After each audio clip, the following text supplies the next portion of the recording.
আমরা সবাই কিন্তু ডোনাট বা কাপকেক খেতে অনেক বেশি পছন্দ করি এবং আপনি চাইলে বাড়িতে বসেই এই কাপকেক বানিয়ে ফেলতে পারেন খুবই সহজে এবং এতে কিন্তু খেতে অনেক বেশি সুস্বাদু হয়ে থাকে এবং এই কাপকেকগুলো কিন্তু সাধারণত আপনি চাইলে বিস্কিট বা আপনার বাসায় যে ধরনের ড্রাই ফ্রুটস যেমন খেজুর বা বাদাম রয়েছে সেগুলো দিয়ে খুব সহজে বানিয়ে ফেলতে পারবেন। আপনি যদি মানে যেই লাল রঙের যে চিনিটা থাকে সেটি যদি ব্যবহার করেন এটি দেখা যাচ্ছে বানানো অনেক বেশি সহজ হয়ে উঠবে এবং খেতে কিন্তু অনেক বেশি সুন্দর হয়ে উঠবে। এখানে দেখা যাচ্ছে কোনো ধরনের রং প্রয়োজন হবে না এই কেকগুলোকে রং দেওয়ার জন্য।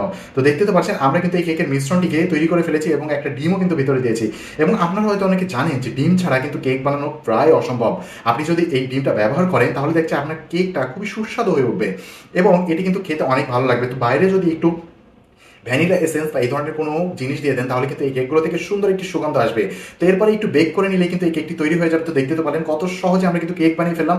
তো বাইরে থেকে এখন থেকে কেন আপনি কেকগুলো কিনে খাবেন, বাড়িতে বসেই খুব সহজেই কিন্তু এই কেক বানিয়ে ফেলতে পারবেন। ধন্যবাদ সবাইকে এই ভিডিওটি এতক্ষণ পর্যন্ত দেখার জন্য।